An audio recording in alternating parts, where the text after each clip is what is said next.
रखते हैं, कुछ भी कोई भी डाई इलेक्ट्रिक मटीरियल, ठीक है। बहुत सारे आपके पास डाई इलेक्ट्रिक मटीरियल हैं, मसलन glass, rubber, Teflon, polystyrene, so on, plastic, okay. तो अगर कोई आप डाई इलेक्ट्रिक मटीरियल रखते हैं बेटा, तो जाहिर है डिनोमिनेटर में जो आपका कूलम लॉ पीछे आपने डिस्कस करके आए हुए हैं, यहाँ पे एप्सिलॉन परमिटिविटी उस मीडियम की अपीयर होगी, ठीक है। मसलन अगर आप रबर रखते हैं तो यहाँ परमिटिविटी रबर की आएगी, आप ग्लास रखते हैं तो यहाँ परमिटिविटी ग्लास की आएगी, सो ऑन। बात क्लियर है बेटा? जी सर। ठीक है, ये मैंने एक्सप्लेन भी कर दिया है कि where E medium permittivity of the dielectric medium place between the two charges small q and capital Q। तो बेटा मैं इस फोर्स को डिस्टिंग्विश करने के लिए कि यहाँ कोई मीडियम रखा हुआ है, डाइलेक्ट्रिक मीडियम रखा हुआ है, मैं इसको कह दूं एफ मीडियम। इस फोर्स को मैंने डिफाइन कर दिया एफ मीडियम, ठीक है। ये जी फोर्स सर। तब होगी जब आप कोई अदर देन वैक्यूम या फ्री स्पेस आप कोई भी डाइलेक्ट्रिक मीडियम रखते हैं चार्जेस के बजाय, तो फिर फोर्स ये होगी। बात क्लियर है बेटा? जी सर। ये चीज ठीक है, ओके। बेटा आपने अपनी पिछली क्लासेस में एक चीज पढ़ी होगी, एप्सिलॉन आर, या उसे एप्सिलॉन आर इससे डिनोट करते हैं या कैपा से डिनोट करते हैं, ठीक है ना। अगर क्योंकि मुख्तलिफ राइटर मुख्तलिफ नोटेशन यूज करते हैं, दोनों के मीनिंग सेम ही है। एप्सिलॉन आर को वो कहते हैं रिलेटिव परमिटिविटी, और कैपा जो जो राइटर कैपा से डिनोट करते हैं वो उसको कहते हैं डाई इलेक्ट्रिक कांस्टेंट, ठीक है ना। रिलेटिव परमिटिविटी या डाई इलेक्ट्रिक कांस्टेंट एक ही चीज है। और how you define dielectric constant और relative permittivity? It is basically the ratio between the permittivity of any dielectric medium, any dielectric material, and the permittivity of free space. Relative permittivity से कहते भी इसीलिए हैं कि permittivity relative to something, ठीक है। Relative to what? Relative to free space itself. बात समझ आ रही है? तो ये बेटा आप यस। प्रीवियस क्लासेस में आपने पढ़ा होगा डाइलेक्ट्रिक कांस्टेंट। तो क्या मैं यहाँ से कह सकता हूँ कि epsilon medium is equal to kappa times epsilon naught? जी सर। ठीक है ना। और ये एप्सिलॉन मीडियम की ये वैल्यू अगर मैं यहाँ सब्स्टिट्यूट कर दूं, तो मेरे पास बेटा ये इक्वेशन आ जाएगी, जी सर। ठीक है। और आपको इतना पता है कि कैपा को सिर्फ छोड़ दें, कैपा को सिर्फ छोड़ दें तो बाकी की बात क्या चीज है? बाकी की बाकी फोर्स है in the presence of vacuum between the two charges small q and capital Q, जैसे हम पीछे यस। बात करके आए। तो this will be 1 by kappa times, okay, 1 by kappa times F vacuum, F back, F medium is equal to 1 by kappa times F back. बात समझ आ रही है? जी सर। अच्छा बेटा, कैपा की जो मिनिमम वैल्यू होती है वो आपने प्रीवियस क्लासेस में पढ़ा होगा कि 1 होती है, and that is for free space और वैक्यूम। वैक्यूम या फ्री स्पेस के लिए कैपा की वैल्यू 1 होती है, and this is the minimum value of the dielectric constant. Even आप अपनी प्रीवियस क्लासेस में एयर के लिए यूज करते आए होंगे 1, या मसलन कैलकुलेशन को सिंप्लीफाई करने के लिए राइटर कह देता है, जो भी आपने बुक पढ़ी होगी, प्रॉब्लम सॉल्व किए होंगे कि एयर के लिए आप 1 ले लें kappa, but kappa is air के लिए kappa is slightly greater than 1, ठीक है। दैट इज एग्जैक्ट वैल्यू 1.0006, ठीक है। For all other dielectric materials kappa is greater than 1, 1 से काफी ज्यादा वैल्यू होती है। तो बेटा अगर आपको पता है कि इसका मतलब ये है कि कैपा को उधर ले जाएं तो ये एफ मीडियम के साथ मल्टीप्लाई होगा, और अब इसका मतलब ये है कि एक ग्रेटर नंबर से एफ मीडियम को मल्टीप्लाई करें तब वो एफ वैक्यूम के इक्वल आती है, ठीक है। तो यस। इसका क्या मतलब है कि F medium is smaller and F vacuum is greater, ठीक है। यही मैंने कहने की बताने की कोशिश की है कि इस एक्सप्रेशन से हम कह सकते हैं, क्योंकि कैपा ग्रेटर देन 1, सो इस एक्सप्रेशन से हम कह सकते हैं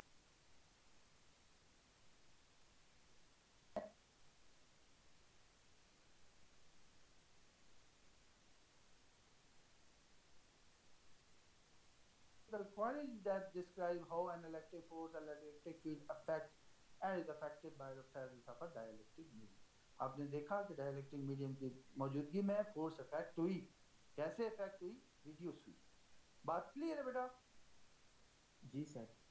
ये नीचे मैंने लिख भी दिया है कि आपने देख लिया होगा कि मैंने लिख दिया है कि ये हमें एक्सप्रेशन ये बताती है कि the dielectric material has reduced the electrostatic force between the two charges small q and capital Q। ठीक है, जबकि कंडक्टर की केस में यानी अगर यही चार्जेस उठा के स्मॉल क्यू और कैपिटल क्यू आप किसी कंडक्टर के अंदर रख दें तो आपको पता है बेटा कंडक्टर की केस में हम आगे पढ़ेंगे भी जाके कि शील्डिंग होती है और फोर्स एक दूसरे पे जीरो हो जाती है, चार्जेस को शील्ड कर लेता है कंडक्टर, ठीक है, तो फोर्स जीरो हो जाती है। और इसको हम इस तरीके से भी समझ सकते हैं कि जो कंडक्टर्स की परमिटिविटी होती है वो इनफाइनाइट होती है। तो कंडक्टर की अगर परमिटिविटी इनफाइनाइट है तो इसका मतलब है कैपा कंडक्टर के लिए इनफाइनाइट है, क्योंकि ई कंडक्टर क्या होगी, एप्सिलॉन कैपा होगा epsilon conductor divided by epsilon not.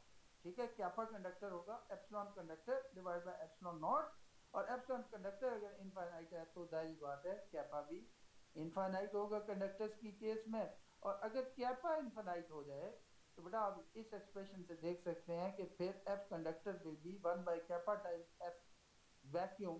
So because kappa is infinite and you know that 1 by infinity is 0, so in case of conductor, in the presence of conductor, yeah, if the charges are placed inside the conductor, then there will be no force on each other. They will exert no force on each other. Shielding की वजह से। बात clear है बेटा? जी sir.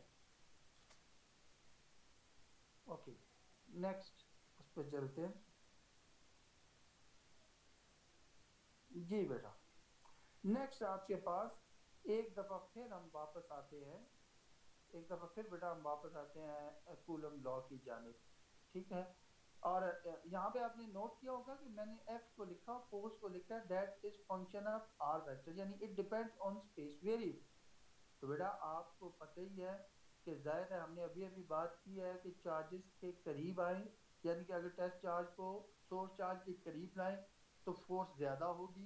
ठीक है, जितना दूर लेके जाएंगे इतनी फोर्स रिड्यूस होगी। तो इसका मतलब ये है कि फोर्स स्पेस वेरिएबल पर डिपेंड कर रही है। अगर तो वो चाहे करीब लाएं चाहे दूर लाएं, दूर ले जाएं टेस्ट चार्ज को, अगर सोर्स चार्ज स्मॉल क्यू एक ही जैसी फोर्स लगाता है तब तो फोर्स यूनिफॉर्म है, वो स्पेस वेरिएबल पर डिपेंड नहीं कर रही। लेकिन अगर डिफरेंट फोर्स लगाता है तो इसका मतलब ये है कि वो स्पेस वेरिएबल पर डिपेंड कर रही है। तो इसलिए बेटा इस बात की समझ आती है कि फोर्स इज स्पेस डिपेंड। जी सर। बात क्लियर? हाँ, ओके। तो फिर हम इस एक्सप्रेशन की तरफ आते हैं। आपने देखा होगा कि बेटा यहाँ तो हम यूनिट वेक्टर भी लिख रहे हैं, लेकिन अमूमन क्या होता है कि आपने पिछली क्लास में मैग्नीट्यूड की बात की होगी। तो अगर ये प्रोडक्ट स्मॉल क्यू और कैपिटल क्यू नेगेटिव हो, ठीक है, नेगेटिव हो, लेस देन जीरो का मतलब नेगेटिव, तो बेटा इसका मतलब है जो फोर्स का मैग्नीट्यूड है वो भी नेगेटिव होगा। ठीक है ना? और अगर फोर्स का मैग्नीट्यूड नेगेटिव है इसका मतलब ये है कि जो फोर्स है एक्सर्टेड बाय स्मॉल क्यू और capital Q, that is attractive force. हमें कैसे पता चला बेटा? इसी से पता चलता है कि मसलन आपको इतना पता है कि नेगेटिव इस स्मॉल क्यू और कैपिटल क्यू का प्रोडक्ट कब नेगेटिव होगा, if one of these two charges is negative। ये बात समझ आ रही है? One of this two yes. Charges negative कहने का मतलब है या तो स्मॉल क्यू नेगेटिव है और कैपिटल क्यू पॉजिटिव है, ठीक है, या स्मॉल क्यू पॉजिटिव है और कैपिटल क्यू नेगेटिव है। तो बेटा उसी सूरत में प्रोडक्ट नेगेटिव, इतना तो अलजेब्रा आता है ना कि पॉजिटिव और नेगेटिव नंबर को मल्टीप्लाई करने से नेगेटिव नंबर आता है। ठीक है, तो इन इन दोनों में से कोई एक नेगेटिव है और दूसरा पॉजिटिव है, ठीक है, तो तब नेगेटिव ये प्रोडक्ट नेगेटिव में आएगा। ठीक है, तब फोर्स भी, फोर्स का मैग्नीट्यूड भी नेगेटिव होगा। और बेटा अगर कोई एक पॉजिटिव है और दूसरा नेगेटिव है इसका क्या मतलब है? These are unlike charges. जी सर। और आप ऐसा प्रीवियस क्लासेस में, छोटी क्लासेस में पढ़ते आ रहे हैं कि अगर अनलाइक चार्जेस हैं तो अट्रैक्टिव फोर्स होगी। बात समझ आ यस। रही है? ठीक है ना? जी। इसी तरह अगर ये प्रोडक्ट पॉजिटिव है तो इसका मतलब है कि फोर्स का मैग्नीट्यूड भी पॉजिटिव है, तब जो नेट फोर्स होगी exerted by small Q and capital Q, that will be the repulsive force. उसकी वजह ये है कि ये प्रोडक्ट पॉजिटिव उसी सूरत में पॉसिबल है अगर ये दोनों चार्जेस पॉजिटिव हों या दोनों के दोनों नेगेटिव हों। बात समझ आ रही है ना? अलजेब्रा आप जानते हैं ना, दो पॉजिटिव नंबर को मल्टीप्लाई करने से पॉजिटिव आंसर आता है या दो नेगेटिव नंबर्स को मल्टीप्लाई करने से पॉजिटिव नंबर आता है। बात समझ आ रही है? या दोनों Yes. नेगेटिव है या दोनों पॉजिटिव है। तो बेटा अगर दोनों नेगेटिव हैं और दोनों या दोनों पॉजिटिव हैं तो इसका मतलब क्या है? लाइक चार्जेस की हम बात कर रहे हैं, and you know that like charges repel each other. Yes. बात क्लियर? बात क्लियर है बेटा? जी अच्छा, सर। अब आगे चलते हैं। यहाँ पे बेटा एक बहुत ही इम्पोर्टेंट पॉइंट है। This is the, you can say the heart of the concept of Coulomb's law. ये मैंने चंद लाइनों में जो लिखा हुआ है, this is very very important concept, ठीक है, जिसको हम अक्सर इग्नोर कर देते हैं बुक में कि ये ऐसी उसने बातें कर दी हैं फजूल सी, ये पढ़ने की ज़रूरत नहीं है, ये फार्मूला याद कर लो। हमारा स्ट्रेस होता है ये फार्मूला याद कर लो, किसी तरीके से ये फार्मूला याद कर लो, बस हमें कूलम लॉ आ गया। No, this is the main concept कि कूलम लॉ सिर्फ और सिर्फ बेटा पॉइंट चार्जेस के लिए वैलिड है, ठीक है। अब अगर मैं ये बात करता हूँ कि पॉइंट चार्जेस का मतलब है, ठीक है, प्रोटॉन या इलेक्ट्रॉन। अब पॉइंट चार्जेस के लिए सिर्फ वैलिड है अगर मैं ये कहता हूँ तो बेटा थोड़ा सा आपको हैरत का एक झटका लगेगा। उसकी वजह ये है कि आपने ये एक्सप्रेशन याद करके तो कितने ही प्रॉब्लम सॉल्व किए हुए हैं अपनी प्रीवियस क्लास में, ठीक है, और आप वहाँ पे इवन चार्ज बॉडीज आपके पास होती थी, पॉइंट चार्जेस नहीं होते थे, तो आप वहाँ भी कूलम लॉ अप्लाई करते थे। बात समझ आ रही है? तो आप कहेंगे कि ज़ाहिर आपको शौक लगेगा अगर मैं कहता हूँ कि कूलम लॉ सिर्फ पॉइंट चार्जेस के लिए वैलिड है, तो आप कहेंगे नहीं, हमने तो चार्ज बॉडीज के लिए भी कूलम लॉ अप्लाई किया हुआ है, क्यों नहीं वैलिड। बात समझ आ रही है? लेकिन बेटा ये मेरी जी बात गौर से सुनिएगा, चार्ज बॉडीज के लिए भी वैलिड है if those charge bodies can be considered as a point charge. अब अगला सवाल आता है कि अगर वो बॉडीज, चार्ज बॉडीज को हम पॉइंट चार्ज कंसिडर करें तो तब, तो बेटा ऐसे तो नहीं कंसिडर कर सकते। क्या शर्त है कि वो charge bodies point charge consider की जा सकती हैं? बेटा वो charge body point charge consider की जा सकती हैं if their sizes are much smaller, ठीक है, then the distance between them. बात समझ आ रही है? कि या तो उनका साइज बहुत छोटा हो ताकि वो पॉइंट चार्जेस की जा सके, या दूसरा ऑप्शन है कि चार्ज बॉडीज का साइज तो हम अपनी मर्जी से चेंज नहीं कर सकते, या दूसरा ऑप्शन है कि आप उन, जो मोर प्रैक्टिकल है, कि आप उनके दरमियान डिस्टेंस बढ़ा दें। बात क्लियर है? Yes sir. क्योंकि अगर बॉडीज के दरमियान डिस्टेंस बढ़ा दें बेटा तो फिर भी वही तकरीबन चीज बन जाती है कि दो, उनके दरमियान उनका जो साइज है बेशक बड़ा हो लेकिन डिस्टेंस इतना ज्यादा कर दिया जाए कि ये शर्त पूरी हो जाए कि size is smaller as compare to the distance. बात समझ आ रही है? ठीक है। और यस। आपको जाहिर है मैं चार्जेस को दिखा तो नहीं सकता कि ये देखो चार्ज, मैंने चार्ज बॉडीज को दूर किया। ये अब यूं समझ सकते हैं कि मसलन आपका दोस्त है, आप एक लेवल ग्राउंड है, प्लेन ग्राउंड है, रास्ते में कोई ऑब्स्टिकल नहीं है, यानी दरख्त कोई बिल्डिंग नहीं है, और आप अपने दोस्त को दूर तक देख सकते हैं। तो आपने नोट किया होगा कि अगर आपका दोस्त आपसे दूर चला जाता जाए, ठीक है, तो आप देखेंगे कि वो आपको छोटा होता नजर आएगा। ऐसे आपको पता चलेगा जैसे उसकी हाइट कम हो रही है, ऐसे ही है। Yes sir. और अगर बहुत दूर चला जाए तो बिल्कुल एक पॉइंट आप पहचान भी नहीं सकेंगे कि ये इंसान है या क्या चीज है, आप बिल्कुल एक पॉइंट की मानंद नजर आ रहा होगा। बात समझ आ रही है? कुछ समझ आती है कि डिस्टेंस ज्यादा करने से साइजेस छोटे नजर आते हैं? Yes sir. बात क्लियर है ना बेटा? सो तो कूलम लॉ सिर्फ पॉइंट चार्जेस के लिए वैलिड है और चार्ज बॉडीज के लिए भी वैलिड है अगर वो charge bodies point charge consider की जा सके। और पॉइंट चार्ज वो तभी कंसिडर की जा सकती है अगर उनका साइज वेरी स्मॉल कर दिया जाए, ठीक है, यानी उसका वॉल्यूम अप्रोचेस टू जीरो, ठीक है ना, स्मॉल, बहुत स्मॉल साइज कर दिया जाए। या दूसरा ऑप्शन है कि उन चार्ज बॉडीज का आपस में डिस्टेंस बहुत ज्यादा कर दिया जाए। बात क्लियर है बेटा? Yes sir.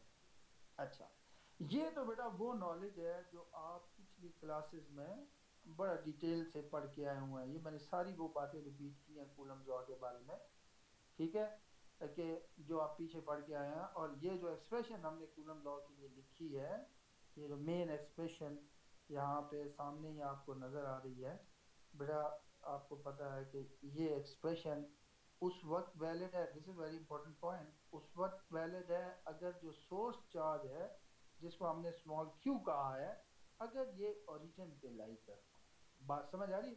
अब बेटा सवाल है मेरा कि what happens if the source charge small q isn't located at the origin, तो फिर क्या होगा अगर नहीं ओरिजिन पे लाई करता सोर्स चार्ज, फिर क्या होगा? तब बेटा आपके पास मोस्ट जनरलाइज फॉर्म आएगी कूलम्ब्स लॉ की। ओके, लेट्स से कि बेटा आपका जो सोर्स चार्ज है वो ओरिजिन पे नहीं रखा बल्कि सम डिस्टेंस जिसको आपने कहा है r प्राइम डिस्टेंस पे आपका सोर्स चार्ज पड़ा है, ठीक है। अच्छा, जो टेस्ट चार्ज है वो ओरिजिन से r डिस्टेंस पे पड़ा है, r इसका मैग्नीट्यूड, इस वेक्टर का मैग्नीट्यूड, और जो सोर्स चार्ज पड़ा है ओरिजिन ओरिजिन से जिस जिस जिस डिस्टेंस पे वो है r प्राइम, यानी इस वेक्टर का magnitude, where r prime is the position vector of the source charge या सोर्स पॉइंट जो भी कह लें, and the end r is the position vector of the test charge या आप कह लें फील्ड पॉइंट। बात समझ आ रही? जहाँ पे सोर्स चार्ज रखा हो उसे बेटा सोर्स पॉइंट कहते हैं, और जहाँ पे टेस्ट चार्ज रखा है या जहाँ पे आप उसकी फोर्स देख रहे हैं जिस लोकेशन पे, उसको आप फील्ड पॉइंट कहते हैं, ठीक है। और इनका जो मैग्नीट्यूड है position vector of the source charge, ये बेसिकली डिस्टेंस है सोर्स चार्ज का फ्रॉम ओरिजिन, और इस position vector of the test charge जो है उसका मैग्नीट्यूड बेसिकली डिस्टेंस है टेस्ट चार्ज का फ्रॉम द ओरिजिन। जहाँ तक बात क्लियर है बेटा? जी सर, क्लियर है। हाँ, आर प्राइम से क्योंकि डिनोट किया है तो ये सोर्स पॉइंट को हम डिनोट करते हैं एस से, ऐसे मैंने यहाँ डिनोट किया हुआ है, और इसका मतलब है कि इसके जो कोऑर्डिनेट्स होंगे सोर्स पॉइंट के वो है X prime, Y prime, Z prime, this is our source point. और हमने कहा ये फिक्स्ड है, जाहिर है बेटा हमने फिक्स्ड कहना है, हम पीछे भी ऐसे कह के आ चुके हैं कि सोर्स चार्ज ओरिजिन पे फिक्स्ड है, ठीक है ना, यानी इसको हमने स्टैटिक रखा हुआ है, ठीक है ना, बिकॉज हम इलेक्ट्रोस्टैटिक डिस्कस कर रहे हैं, force due to the static charge. Okay, और ये फील्ड पॉइंट है जिसे P से डिनोट करते हैं हम, और जिसके कोऑर्डिनेट्स हैं एक्स वाई जी, ठीक है। फील्ड पॉइंट हमेशा हम P से डिनोट करेंगे, पीछे भी हम P से आपको याद है डिनोट करते आए हैं, ठीक है। एक्स वाई जी इसके कोऑर्डिनेट्स है, और ये पॉइंट जो है वो वेरिएबल है, यानी इसको तो हम फिक्स रखते हैं, टेस्ट चार्ज को दूर करीब मूव करवा के हम फोर्स का इफेक्ट देखते हैं कि आया कि फोर्स चेंज होती है या नहीं। बात क्लियर है ना? इसलिए हम इसको कह रहे हैं this is a variable point. बात क्लियर है बेटा? जी सर। वैसे भी सोर्स, अच्छा, एक चीज बताता चलूं कि यहाँ पे जो आर, ये आर वेक्टर है, मैंने थोड़ा सा डिफरेंट आर वेक्टर लिखा है, this is basically the separation vector from the source charge to the test charge, या कह सकते हैं this is the separation vector from the source point to the field point. बात समझ आ रही है? जी सर। ओके, तो बेटा इसको हम इस आर से डिनोट करते हैं, और क्योंकि हमारी फोर्स रेडियल है x along the line joining the two charges, तो बेटा जो इस वेक्टर की डायरेक्शन को जो यूनिट वेक्टर रिप्रेजेंट कर रहा होगा that will be this R unit vector, ठीक है। अच्छा, ये नोटेशन बेटा यही यूज कीजिएगा क्योंकि Griffith throughout this book यही नोटेशन यूज करता है, यानी test charge sorry source charge के लिए या सोर्स चार्ज एलिमेंट के लिए या सोर्स करंट एलिमेंट के लिए आप देखेंगे कि वो आर प्राइम यूज करता है, और फील्ड पॉइंट के लिए जो पोजीशन वेक्टर है वो हमेशा आर यूज करता है। फील्ड पॉइंट कौन सी हो सकती है बेटा? फील्ड पॉइंट के लिए हमेशा पोजीशन वेक्टर आर यूज करता है, और फील्ड पॉइंट कौन सा पॉइंट है बेसिकली जहां हम इलेक्ट्रोस्टैटिक फोर्स देख रहे हैं, जहां हम इलेक्ट्रिक फील्ड देख रहे हैं, जहां हम इलेक्ट्रिक पोटेंशियल देख रहे हैं, जहां हम मैग्नेटिक फोर्स देख रहे हैं, जहाँ मैग्नेटिक फील्ड देख रहे हैं, जहाँ मैग्नेटिक वेक्टर पोटेंशियल देख रहे हैं, सो ऑन, जो आगे आगे जाके हम पढ़ेंगे जी। बात क्लियर है बेटा? Yes sir. और ये आर वेक्टर जो मैंने डिफरेंट यानी कि स्टाइल से आपको यहाँ पे शो किया है, तो ये ग्रिफिथ हमेशा जो सेपरेशन वेक्टर है उसी इसी आर वेक्टर से डिनोट करता है। और ये आर वेक्टर बेटा हम कैसे फाइंड कर सकते हैं? Head to tail rule of vector addition. आप देख सकते हैं कि हेड टू टेल रूल अगर आप यूज करें तो इस फिगर से आप देख रहे हैं कि मैंने एरो भी तीनों के लिए बनाए हुए हैं। आप देख सकते हैं कि R prime vector plus this R vector is equal to this R vector, this is the resultant vector. ठीक है, तो बेटा क्योंकि R prime vector plus this R vector is equal to this R vector, तो मैं कह सकता हूँ कि R vector will be equal to R minus R prime vector. ये जी चीज sir. Head to tail rule से मैंने ये लिखा। Okay, head to tail rule भी आपने छोटी क्लासेस में पढ़ा हुआ है। ओके, बाकी तो बेटा ये जो मैं एक्सप्लेनेशन कर चुका हूँ यहाँ पे वही बयान की गई है। तो बेटा अब कूलम लॉ आप कैसे लिखेंगे, जरा गौर से देखें कि अब कूलम लॉ यूं लिखेंगे। ठीक है, जाहिर है चार्जेस के दरमियान मीडियम फ्री स्पेस है तो 1/4πε0 तो आएगा ही आएगा। सोर्स चार्ज का मैग्नीट्यूड स्मॉल क्यू है, कैपिटल क्यू टेस्ट चार्ज का मैग्नीट्यूड है तो small Q into capital Q तो आएगा। बेटा आप यहाँ नोट करें कि डिनोमिनेटर में डिस्टेंस स्क्वायर है बिटवीन दीज टू चार्जेस। तो बेटा अब क्योंकि डिस्टेंस ये आर है, यानी कि ये जो सेपरेशन वेक्टर है from the source point to the field point या from the source charge to the test charge, इसका मैग्नीट्यूड क्या चीज है? Basically the distance between the two charges, source charge and the test charge. बात clear है ना? सो जी अब sir. क्योंकि डिस्टेंस है दिस आर, तो बेटा मैं लिख सकता हूँ आर स्क्वायर, और फोर्स क्योंकि रेडियल होती है it acts along line joining the two charges, तो डायरेक्शन अब क्या होगी? ये आर यूनिट वेक्टर। बात क्लियर है? Yes sir, clear. ठीक है, इसी एक्सप्रेशन को देख के मैंने ये लिखी है, कोई इतनी मुश्किल बात तो नहीं। बात क्लियर है बेटा? आगे चले। जी सर। अच्छा, ओके, ये वही मैंने बताया हुआ है कि आर प्राइम वेक्टर जो है वो इसके इक्वल होगा x prime into x unit vector plus y prime into y unit vector plus z prime into z unit vector. कोशिश कीजिएगा यही नोटेशन यूज करें, क्योंकि आप कंफ्यूज होंगे अगर हर स्टूडेंट डिफरेंट नोटेशन यूज करता है, क्योंकि Griffith throughout this book यही नोटेशन यूज करेगा। ठीक है ना? ओके, इसी तरीके से position vector of the field point या position vector of the test charge आप कह सकते हैं, ये आर होगा x into x unit vector plus y into y unit vector plus z into z unit vector.